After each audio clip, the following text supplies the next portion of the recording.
There's a pretty one, Ulysses.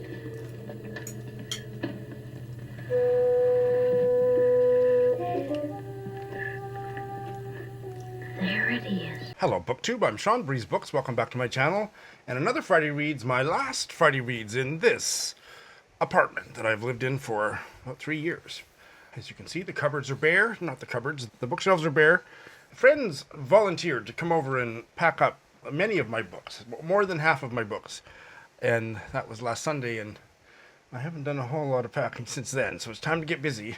Moving day is Wednesday the 9th, but feels weird to be making a video with no books behind me, except for whatever you can see. It's a time of transition, and spring is blossoming in my heart. So excited to move into the new place. Having some work done probably the next few days to get it ready to move in, and it's all just very exciting. Other than that, I don't have any personal news. I have bookmarks for sale that I specially designed, and I've sold a bunch since I launched this product line, and I would like you to consider getting some too. They'd make great gifts for bookish friends, and there is more information in the show notes, both to a kind of web page with all the details plus a 3-minute video, if you'd prefer the information in that format. I would also like to, in terms of Patreon, thank a long-term patron, Paul, for not only paying for a year's membership in advance, but upgrading from the Book Buddy tier up to the top tier, which is called the Bibliophile Besties, and paid it for a year in advance, which was just a really lovely thing to do and is really helping me out at an expensive time of transition. So thank you very much, Paul. And I don't think I have any other news. Let's meet this week's mystery guest, another doozy of a guest.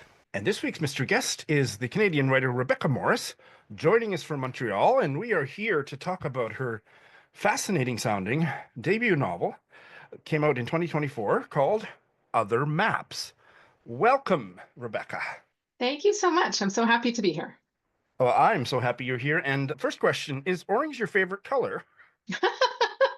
So it's one of those colors you start to realize you're purchasing and you're very into. But in fact, I did not get to choose the colors of this cover. I don't know if my publisher just read my mind. And yes, I do own a few different items in this color. And you're wearing kind of an orangey brown blouse today. And you That's have, and there's 3 orange books above your head. What are those? These ones? Yeah. Those are copies of my book. Oh, there you go. That would be why. That's why. Great. So, Rebecca, please tell us about Other Maps. Okay, so this is my first novel that just came out last September. However, I was working on it for a really long time. It took me well over a decade to write this book. And what I usually say is it's a Me Too story, but it's set 20 years ago. So before there was a Me Too movement. It's set in 2004. And it's basically the story of 2 young women in their late 20s. And both of their stories are important. So the chapters really, they go back and forth between these 2 characters. So there's Anna and there's Helen.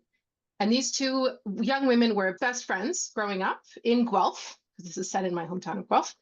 And then at a certain moment, they're in high school, they're at a party. Anna, one of the 2 friends, drinks too much or drinks a lot. And she blacks out and she wakes up the next morning, does not remember what happened, but with all sorts of rumors flying, all's like clearly something has happened that changes everything. And so she essentially ends up spiraling, leaves Guelph and comes back. So when she comes back in 2004, she doesn't want to be there. She's hauled back by her parents. And she's built a life for herself, which is a little bit of a reaction to everything that's happened, but it's also like she's a real survivor. And she comes back and she finds a note that her old best friend Helen had given to her that she never saw before. And it leads her to go and see Helen and say, oh, hey, it's been 10 years. And Helen says, you know what? I never believed those rumors of what people were saying about what happened at that party. You should stay and we should find out what really happened. So that's what kicks off the book. Because in a city like Guelph, there's a lot of people who stick around. 10 years is not that long.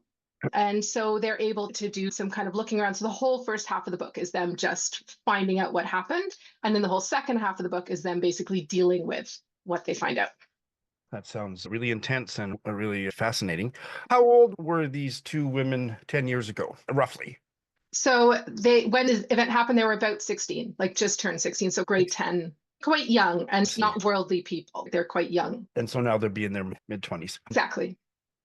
I'm certainly not going to ask you if this is an autobiographical novel, but instead I will ask you, it sounds like there's a certain amount, if not a lot, of trauma in the book. How did you take care of yourself writing really traumatic, intense stuff in this novel? I really appreciate that question because I learned to be a writer through writing this, at least how to be a novelist through writing this novel. And that wasn't something I anticipated. It was really something I had to figure out as I went along. And that being said, I will say this is fiction. This is not based on something that happened to me or even someone that I know. This is very much a fictional story set in a real place. I really learned that I had to be able to sometimes work in small chunks and step away. I'm lucky in that my partner is a psychologist. So I could not only bounce things off of him in terms of the characters and what they were going through, but also sometimes in terms of me and what I was experiencing, just embedding myself in this story and in some ways living through these experiences. And also, I made some choices with this book about not to go. Anna never knows what happens exactly. She was not aware, and we never get really graphic flashbacks. It's not that kind of book. It's really meant to be an emotional and a psychological exploration of her and of this friendship. I'm sure there's a lot of viewers that will appreciate hearing that might shy away from a book that was more explicit or graphic or with more details that would be triggering. That's good to get into this conversation. It wasn't autobiographical. Nobody that you were close to had a similar experience. So what brought you to this story? How did you get here in terms of choosing this plot, these characters, this story? I think this plot found me. I did start writing it a really long time ago. Like I had young children at the time. I really started with characters and exploring these two characters who arrived in my mind on the page as a pair. So there was always two. It was always a friendship that had existed. There'd been a rupture and they were coming back together. It was always Helen who had stayed behind and Anna who's come back and is changed. So I really wrote into those characters. And my whole first draft, I didn't even know that this was a book about assault. And I knew that Anna was really angry and had all this kind of impulsiveness that Helen didn't recognize. And it really wasn't until I got to the end of that first draft that I had to write it to understand it. And then I was able to go back and structure it in the way that it's done now. I'm going to extrapolate from what you've just said to say that this is a character-driven novel. Yes, agreed. Very much. Oh boy, wow, how lovely. I might have more to ask you or talk about the cover, but right now I'm going to have it on the screen for our whole chat. Two women matching orange t-shirts in a lovely embrace. And just to clarify that this is a platonic friendship, goes back years from childhood to now with, you said, a bit of a rupture in the middle. Tell us a little more about these two characters. So, in fact, the first draft was written only from the perspective of Helen. So she's the one who stays behind. And she has a quieter story arc, but she does go through a lot in this book. So the big thing to know about Helen is she was born with a port wine stain on her face, a red birthmark across her face.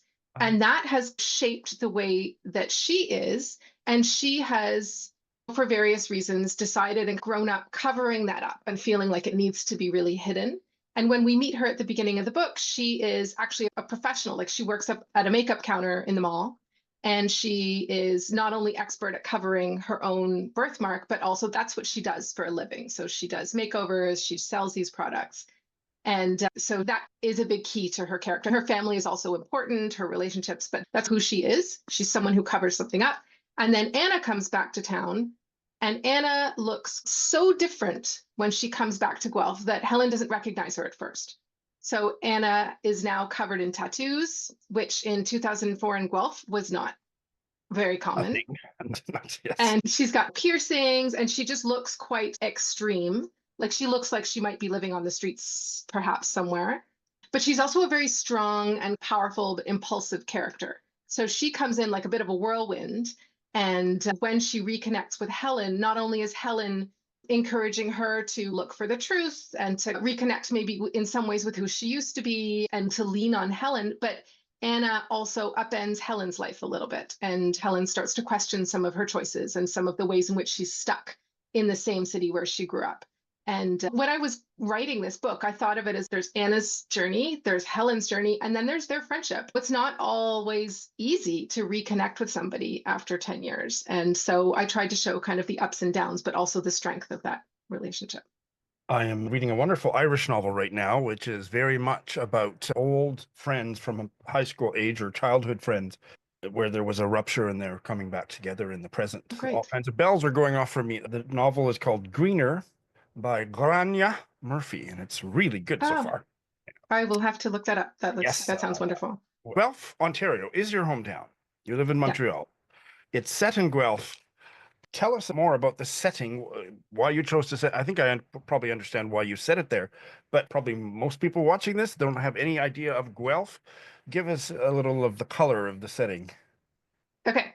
So I did grow up in Guelph. I was born in the 70s, so I was like a young person in Guelph in the 1990s. And Guelph it's a kind of mid-size Ontario town, city, about an hour west of Toronto. But it has a university. It had quite a cultural scene growing up. There were always bands. It has a couple of different high schools. I think it was probably 80 or 90,000 people when I was growing up. It's a bit bigger now. But somehow it's one of those places where everybody seems to know everybody, or at least by 2 or 3 degrees of separation. Even now, I have family in Guelph. And when I go back there, it's pretty much guaranteed I'm going to run into somebody who I went to school with, or who was my counselor at summer camp, or there's a lot of interrelationships. And when I wrote this book and when I started writing this book, I didn't really intend to set it in Guelph, but I guess it was a perfect setting for a story like this, where you can run into people on the street and people will remember you because you're not just passing through. There's a real community there, for better and for worse. So if something happens, people will remember. And yeah, I leaned into it. So this book is not just set in Guelph, but like every single place that they go to, like every time they go to a bar, every time they go to a store, like those are real places that existed. And I tried to really capture them the way they were in the late 90s, early 2000s. The only exception being the high school that these two girls went to, because I didn't want to, you never know. You don't know what people Right. have actually Absolutely. been through. So I made up the high school, but everything else is real. And are they looking out on a Guelph scene in the cover photo? Yes, 100%. Okay, So tell that us is a what we're looking at here. Okay, you can't actually stand exactly where they're standing. And I know that because I tried to go and take that picture with my book. But essentially, there's a river that goes through downtown called the Speed River. And they're standing on one bank of the Speed River looking towards downtown. So you can see on the bottom right-hand corner, there's a footbridge that goes across the river that actually features in the book. At one point, there's talk about that. There's a church that you can see, that's St. George's Anglican Church. It's also mentioned in the book. What I don't put in the book is that I used to go to like alternative dances at St. George's Church. So people of my youth, like when I think of the church, I think of the basement and I think of the DJ and I think of that scene.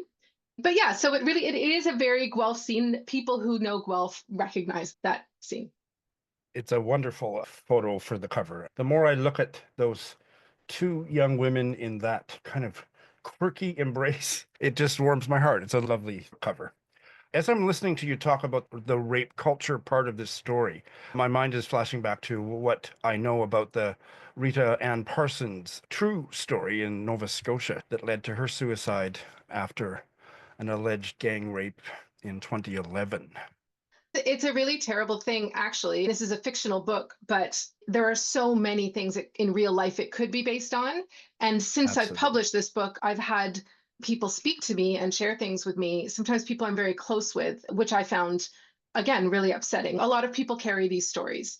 And unfortunately, there is a real sense often of shame, of personal responsibility. People carry these, and it's a weight for them. And yes, we've had the Me Too movement, but rape culture is still completely the world that we live in. Unfortunately, a lot of people do blame themselves and they are blamed by others when there is an assault. The Rita Parsons case, what I know about it is that there was an online photo component, and there is a subplot to do with photos in my book. But in 2004, it was really pre-cell phones in Canada, Right. in Guelph. So that particular element doesn't come into play. But the idea of the reputation of the idea of everybody making assumptions, and the assumption being that a young woman or a girl or an older woman must be at fault, that she must have somehow brought this upon herself and she must be responsible and therefore she should feel ashamed. Yeah, that is something that I explore in my book. I think it was very normalized, unfortunately, and in some places and in some people still is. That was going to be my next question. Do you think things are different now? There's still a lot more that needs to be done, but are things noticeably better with this kind of issue? I think that we have more language, and I think that the Me Too movement has opened up the conversation. Yeah. And I think there's a lot more teaching explicitly about consent to girls and to boys, and talking about that in relationships. So I like to think that young people who are growing up in this different world are more aware that if something happens, not to blame themselves, or that if they are a bystander in a situation, that they can intervene. I like to think that. I don't think that means that it's not happening and that people aren't still suffering or perpetrating these assaults. But I like to think we're moving in the right direction. I'm so afraid for young women in America, in particular, with the rapist in chief, commander in chief. Maybe we won't have time to get into any of that. I would like to segue onto the title. And in fact, I want to ask you why it's called Other Maps and read one of you. You have three really intriguing epigraphs. And the third one is really short. The map is not the territory. And that's by Alfred Korzybski in a book called Science and Sanity. Other Maps. Other Maps. And this is a title that came to me years ago, and it just felt more and more right as I worked on this book. There are all sorts of maps. I think that's why I love this title, because a map is essentially a representation of a path or of possibilities of a path. And these are two young women, Anna and Helen, in my book, who are aware that there might be certain paths that they're expected to take in life, but they're also aware they are not on those paths. They are way off on the other side of the map. And again, this is really a psychological, a kind of character-driven book. So they're thinking about these things, other people are thinking about these things. And then there's other couple of ways in which the title comes into play. So Anna's covered in tattoos, and very early on, she tells Helen that these tattoos are a map of where she's been, of what she wants to remember. So we get that kind of visual imagery. And Helen's birthmark is described by her stepdad as being a map of Switzerland. So our characters are wearing maps essentially on their own bodies. And then it's very much set in Guelph. So you could probably map out this book on a map of Guelph, and those places would all be real. You could trace when they go down the street or when they drive somewhere, you could trace that. So I had a lot of fun with this motif, and it shows up in different ways. My wish for the success of this book is that it becomes so successful and so famous that somebody develops a walking tour based on the novel that people can pay and tour around Guelph. I join in that wish. That would be amazing. Absolutely. What are you working on now, Rebecca? So now I'm working on another novel. It's quite different in that my first book is realistic, fiction, but realistic, and my new book is speculative fiction. So I'm writing about a young woman, and it's set in Montreal, a young woman who is so overwhelmed by motherhood that she turns into a tree. So so I've been doing a ton of research on trees. I'm super fascinated with them. So I'm trying to actually capture what that experience would be like.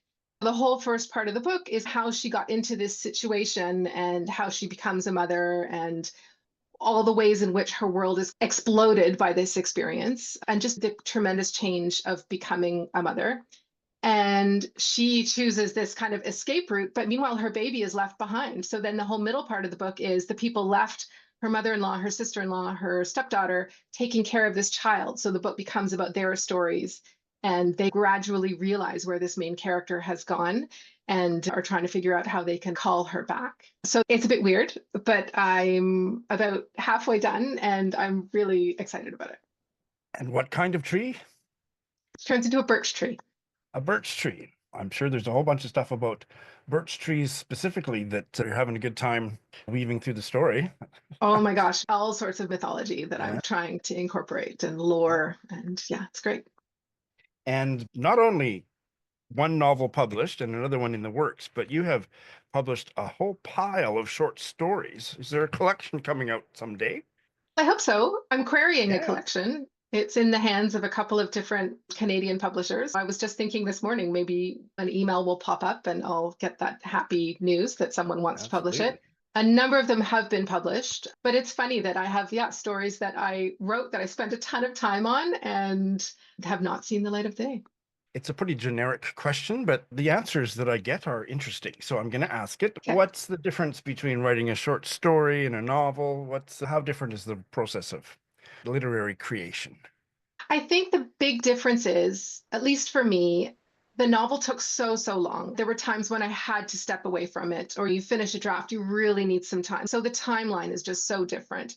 Whereas a short story, you can have an idea or a scene or a character, you can dive in, you can spend a few weeks on it, maybe workshop it or get some feedback, spend another week or two, and then you can send it out into the world. Just the satisfaction of being able to speed run, as my kids would say, the creative process, and just really dive in and be completely enveloped in that world and then come out again with something complete. I'm actually teaching a course at the moment here in Montreal to adults about short fiction. So I'm thinking a lot about short fiction, even if I'm not writing it. I think my guiding principle for this course has been the idea that a story frames a moment of change.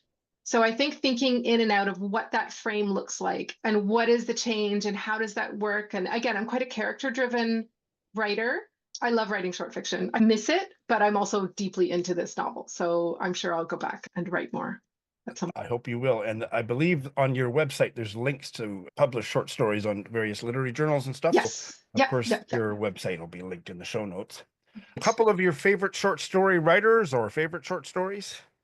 I'm actually really into microfiction at the moment because I'm teaching this course. Like tonight, we're going to be talking about a very spooky story called Sticks by George Saunders, who Okay. I think is, I don't know if you know that particular story. I think he's just No. masterful. He's just so careful with his language. With the group, I shared a story by Chimamanda Ngozi Adichie, who I know has a new novel out. I love everything that she writes. So I love her short fiction as well. I find her so evocative and subtle in the way that she portrays characters and just brings people to life. So those are two Yeah. off the top Great. of my head. And I think you have some books to recommend by other authors. I do. They're actually all Canadian. So Oh, that's lovely. nice. Okay. It's two of them I just finished last week, actually. I've been reading a lot the last few weeks. So, first of all, there was Denison Avenue by Oh, I've Christina heard such Wong. good things about that. It's beautiful. It's funny. I think they call it a graphic novel, but really it's a novel if you have the physical copy. But then if you turn it upside down, there's about 40 pages of line drawings because it's about the old Chinatown in Toronto. Yes. And the setting is really important. And they just bring it to life with these beautiful drawings and contrasting how it was 30, 40 years ago, just the changes. And so it's just a really lovely novel. It's about grief, it's about change, it's about community. It does some really interesting things with language because the main character speaks Cantonese. And so a lot of the dialogue is transcribed Cantonese, and then in brackets, we'll get the English translation. And I just felt really immersed in that world. And it was okay to leave it because it was quite a sad world to be in, but it was very beautiful. So there's my first recommendation. I can't wait to get to Um, that one myself. yeah, give yourself time. Wait, because I couldn't rush it. I had to really read it in parts. It I is am a intense. very slow reader. Okay. Okay. That part's taken care of. So my second recommendation, I just finished listening to because I often listen to books, usually through Libby. I'm a huge library person. It's called Songs for the Brokenhearted by Ayelet Tsabari, who's a Canadian writer. She may be Canadian Israeli, but specifically Yemeni. And this book Oh, is a dual timeline book that is partly set in the 1950s in a refugee camp in Israel for Yemeni Jews, and partly set in the 1990s.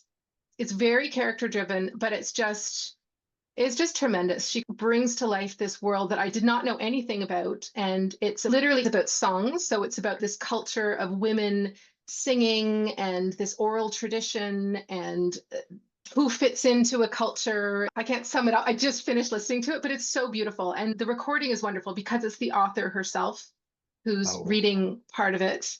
And Yeah, it brought to life this world I didn't know anything about. And I feel like my life was like enriched from reading this book. That's wonderful. And yeah, I listen to a lot of audiobooks. I'm a really fussy audiobook consumer. The audio narration has to add something to it. 5-minute preview is not enough. So I bail on a lot of them because after about 45 minutes, this is not, I'm just going to read it. I'm not going to listen anymore. But yeah, when it's good. Yeah, this one even there were clips of songs. So you really wouldn't have got that, like what this That's music right. sounds like. You just wouldn't have it. And yeah, no, I enjoyed that very much. Oh, thank you. I've never heard of the author or the book, so that's wonderful. And then my third recommendation is I have to plug another Guelph writer. Oh, great. Yes, please. I wanted to talk about Greg Rhyno, who he's writing a series. It's genre books, but they're so smart. They're like really wonderful. They're kind of mystery books. He just released, I think last year, a book called Who by Fire. So the title comes from the Leonard Cohen song. And it's a mystery book set in Toronto. So very much the place comes to life. And it's a reluctant detective who ends up being pulled into a mystery. Her dad is a retired detective, so she has some skills. But it's snappy in that like the plot keeps moving, but also the characters feel like real people and there's real character development. And I'm very excited because he has the second book in the series is coming out, I think next month, and it's called Who by Water. I see that. And Yeah. it looks really good. So I haven't read this, but knowing Greg and how talented he is and knowing how much I like the first one, I'm very excited for the second one too. Never heard of him or his books either. So those are great. And I don't read mystery novels except once in a blue moon. My viewers will be very happy to hear some recommended because it's such a rare event on my channel. So that's wonderful. Great. Happy to help. Rebecca, this has been a wonderful conversation. I'm really looking forward to diving into other maps, and I hope you'll come back at that point and we can talk about the novel in depth. That sounds great. 100%. Thank Thanks so you. much. Yes, indeed. Other Maps does sound interesting. And look at all that fabulous orange on that cover. Really looking forward to reading that. All right. I don't have much more for you this week. My bookshelves are bare and I've barely done any reading. I think that's going to be the title of this video. Hey, I'm editing a quick little insert here because I forgot to say what I have put up on my channel this week. One video only. And that was a great chat with Bernie of Bernie Lombardi fame, for my Zooming In series, talking about an interesting article by somebody who's a voracious reader, and actually it got to be a problem for her, and she's dialed it back, and we could relate to various parts of what she had to say. A very interesting discussion, if I do say so myself, especially what Bernie contributed, so check that out. I have buddy reads that have slowed almost to stop, so I don't have anything to report on those, except that I did start this Bengali novel, Unlove Story by Sudipto Pal, translated from the Bengali by Arunava Sinha. And this is a queer love story about two teenage boys, and I'm really enjoying it. I'm 26 pages in.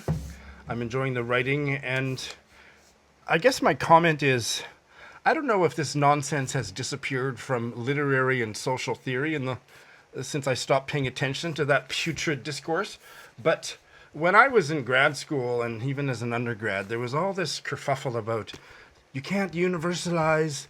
Every multicultural group has their own stuff. You can't universalize, you can't generalize, and I call bullshit on that, at least in terms of queer love, because everything that's happening I believe that it's set in the western part of Bengal, which is the Indian state of West Bengal, but I'm not entirely sure. I'll keep reading and I'll get a clear sense of that. But anyway, the psychosocial dynamics that are sparking this sexual attraction between these two, one's 16 and the other's maybe 18 or 19, is exactly the same as what I grew up with and what I think in Norway or Botswana or China. I just think that is a beautiful thing about humanity, is that for all the multicultural and socio-political differences, there are certain things that are the same everywhere you go. And I would say true love, or should I say true unlove, is pretty universal, and I'm really enjoying it so far. And I looked up the author, and he's pretty cute. I will be starting one book this week, probably only barely starting it, but it's for a part 3 of our Edith Wharton book club with Chris of the Book Cookers, Dorian of the One Bright Book podcast, and James of Caustic Cover Critic. in about a month, we're going to be having another Zoom discussion on, this time, it is a collection of linked novellas, which is absolutely fascinating to me because I've never read a collection of linked novellas called Old New York or New York Quartet. It's published under various titles. I'm reading it on ebook, and also I have just acquired the audiobook, so I'll probably do it as a combo if the audio narration doesn't get on my nerves after 47 minutes, which happens way too often for how much money I spend on audiobooks, but I'm really looking forward to that. By the way, we had a discussion, 2 months ago, I think, on Edith Wharton's novel, A Sun at the Front. I think that's the title. And I just haven't gotten to editing it, but it's a fabulous discussion. And you will definitely see it before you see our discussion on Old New York. And that is all I got for you today, because I'm very busy. So I'm looking at not nearly enough bookish preoccupation going on in my life. And so I'm going to count on you to fill my inbox, my comments section with your own bookish news, because that's all I got. Oh, I should talk about Friday Reads next week. My internet is supposed to be hooked up next Thursday. So if it is, I am sure that I will have a Friday Reads for you from the new house, or if it warms up enough in a park, just a stone's throw from my new house. But if something goes awry, there won't be a Friday Reads next week, but I expect there shall be. Thanks for watching.